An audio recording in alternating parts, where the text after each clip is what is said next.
Assalamualaikum warahmatullahi wabarakatuh. Topik Kiat Fair yang kelima kali ini tentang kehadiran.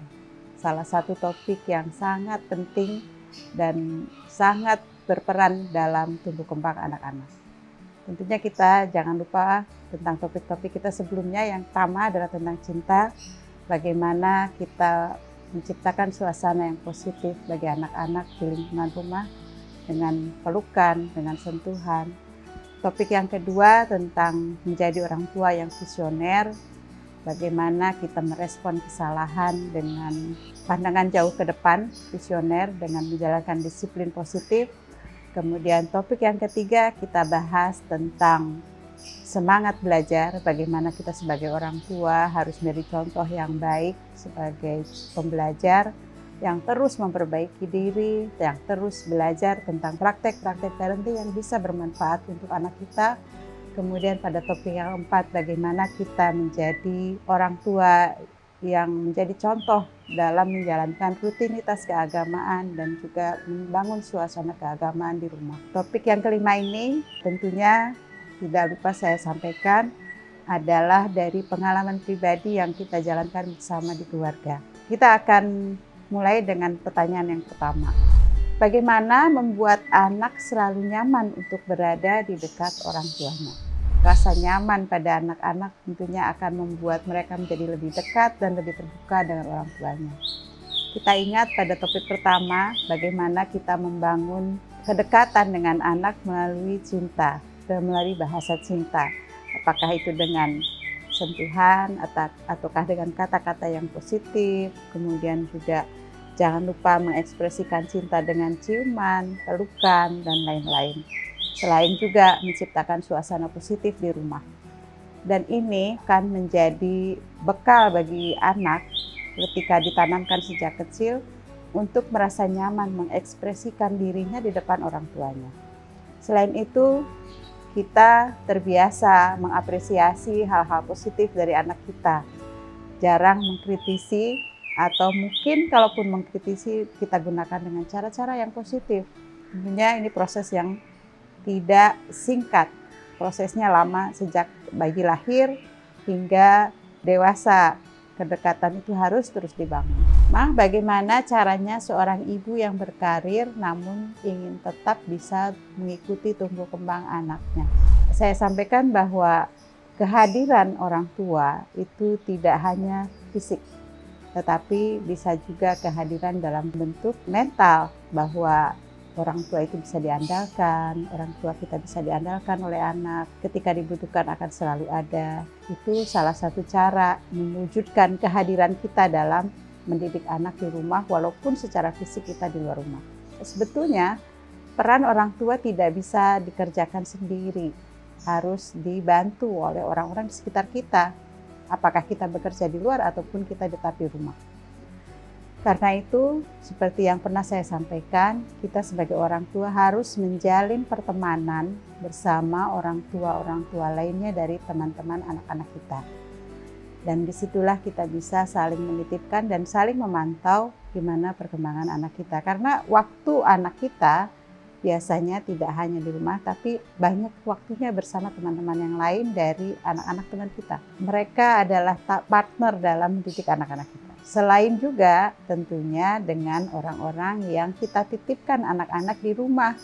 Apakah itu orang tua kita, atau babysitter, atau siapapun yang kemudian mendampingi anak kita di rumah. Tapi yang paling penting adalah bagaimana kita, orang tua, menjalin hubungan dan meyakinkan anak-anak kita ada untuk mereka. Dengan hadir secara mental tadi. Caranya bagaimana? Dengan cinta, dengan pelukan, dengan kedekatan, ketika kita punya waktu bersama mereka. Suami saya terbilang sibuk dan sering dinas keluar kota. Bagaimana cara agar anak bisa tetap dekat dan tidak canggung dengan ayahnya? Kita sebagai ibu tidak boleh menunjukkan rasa tidak hormat kita kepada suami, rasa kekesalan kita kepada suami di depan anak-anak. Karena itu akan mendegradasi rasa hormat anak-anak kita kepada ayahnya. Caranya gimana? Hadirkan sosok ayah yang positif. Bagaimana ayah sebetulnya di luar sana itu sedang bekerja untuk kebahagiaan kita di rumah. Tunjukkan sisi-sisi positif ayah sebagai orang yang berkarir dengan penuh tanggung jawab misalnya. Dan jangan lupa selalu berkomunikasi. Saat ini teknologi sudah sangat canggih, bisa video call, bisa selalu meluangkan waktu untuk ngobrol ketika suami jauh dari rumah. Libatkan anak-anak dalam komunikasi ini dan bangun suasana yang menyenangkan ketika berkomunikasi dengan ayah yang ada di luar kota. Jangan kita menunjukkan perbedaan pendapat yang mungkin terjadi di depan anak-anak. Karena dengan demikian anak harus berpihak. Apakah dia berpihak pada ibu atau berpihak pada ayah. Jadikanlah ayah dan ibu sebagai tim yang kompak, yang sama-sama mencintai anak-anaknya dan berusaha yang terbaik untuk anak-anaknya. Insya Allah ayah di mata anak akan selalu dirindukan walaupun secara fisik jarang hadir. Namun ada satu hal lagi, tidak hanya ibu yang menghadirkan sosok ayah di rumah. Ayah pun harus bisa menghadirkan sosok yang positif di depan anak-anak. Peran ayah sangat krusial dalam kehidupan anak. Ketika ayah hadir dalam kehidupan anak-anak, biasanya anak-anak menjadi sosok yang secara sosial lebih luas, lebih mudah bergaul, kemudian lebih percaya diri. Dan ini peran ayah yang sangat penting. Ketika jauh, jangan lupa tetap connect, tetap terhubung dengan anak-anak di rumah. Ketika dekat, jangan lupa untuk terus memeluk, mencium, memberikan apresiasi, menunjukkan rasa cinta di depan anak-anak. Dan inilah nantinya yang akan membangun kehadiran orang tua dalam benak anak. Ayah dan ibu akan selalu ada dalam top of mind dari anak-anak. Dari kecil saya tidak terbiasa dekat dengan orang tua. Bagaimana agar hal itu tidak terulang di anak saya? Saya ingin mengapresiasi dulu bahwa Anda mengakui dan Anda menyadari situasi pola pendidikan orang tua terhadap Anda tidak membuat Anda menjadi seorang yang dekat dan khawatir akan terjadi pada anak-anak. Dan ini sudah menjadi modal bahwa Anda berkeinginan untuk menjadi orang tua yang lebih baik dari orang tua sebelumnya. Dan saya sampaikan bahwa saya yakin bahwa orang tua kita berusaha yang terbaik untuk anak-anaknya. Hanya saja mungkin mereka belum mendapatkan akses pendidikan parenting yang baik. Kemudian mereka belum mendapatkan akses pengetahuan tentang parenting yang baik. Tapi saya yakin intensi orang tua selalu baik. Mungkin caranya yang belum sesuai. Dan ini yang Anda ketahui. Tentunya Anda tidak akan menggunakan cara-cara yang tidak sesuai untuk mendidik anak-anak kita. Apalagi saat ini Anda bisa mencari tahu informasi tentang pola-pola pengasuhan yang positif untuk anak-anak dan tahu bagaimana dampak dari apa yang kita lakukan terhadap anak-anak di masa depan. Pengetahuan Anda tentang proses parenting yang dilakukan orang tua Anda itu sudah menjadi modal bahwa Anda tahu proses itu tidak benar dan jangan diulang pada anak kita. Insya Allah dengan dasar ini pun Anda sudah satu langkah lebih baik daripada orang tua kita sebelumnya. Dan perlu saya sampaikan bahwa tidak ada orang tua yang sempurna. Namun adanya adalah orang tua yang berusaha terus untuk menjadi orang tua yang baik untuk anak-anaknya. Parenting adalah sebuah proses yang panjang, proses belajar yang tidak ada hentinya.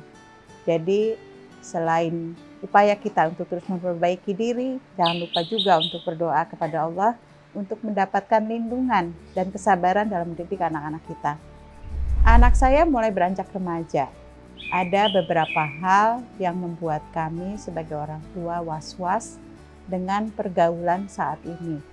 Bagaimana agar anak tetap terbuka pada kami dalam menceritakan keseharian.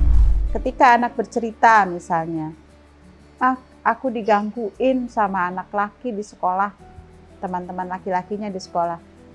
Kemudian kita selalu merespon dengan, namanya juga anak laki-laki, udah cuekin aja. Anda lompat memberi solusi kepada anak, tapi Anda tidak mendengarkan sebetulnya apa yang dirasakan oleh anak itu. Jadi Usahakan untuk mendengarkan dan merefleksikan apa yang diucapkan oleh anak. Mungkin sebetulnya ada rasa kekecewaan atau mungkin ada rasa marah. Diterima bahwa anak ini sedang marah, bahwa anak ini sedang kecewa, bukan diberi solusi. Biasanya solusi akan datang sendiri dari anak-anak ketika perasaan anak itu diterima. Kita sebagai istri sering juga kan merasakan masalah, kekhawatiran, dan lain-lain yang ingin disampaikan kepada suami. Nah, ketika suami mau mendengarkan, kita merasa tenang. Tapi kalau suami kemudian tiba-tiba memberi solusi gimana seharusnya, kita akan merasa tidak terima. Kita akan merasa, bukan ini kok yang aku mau dari pembicaraan ini. Gitu. Jadi, keterbukaan, kemauan untuk menerima apa adanya anak kita, kemudian mau menerima perasaan-perasaannya dan merefleksikannya bahwa misalnya aku marah sekali. Reaksi kita tentunya, oh kamu marah ya, kenapa? Gitu. Jadi digali supaya anak mau bercerita, bukan kemudian memberikan solusi kepada anak. Insya Allah anak remaja akan lebih terbuka bila orang tuanya suportif dan mengerti perasaannya. Jawaban atas pertanyaan kelima tadi adalah akhir dari bahasan kita tentang kehadiran orang tua dalam kehidupan anak-anak, baik secara fisik ataupun secara mental. Silahkan berdiskusi dengan memberikan pertanyaan di kolom komentar. Mudah-mudahan apa yang disampaikan hari ini bisa bermanfaat, dan tentunya diskusi di bawah di dalam kolom komentar akan memperkaya apa yang kita bahas hari ini. Terima kasih. Wassalamualaikum warahmatullahi wabarakatuh.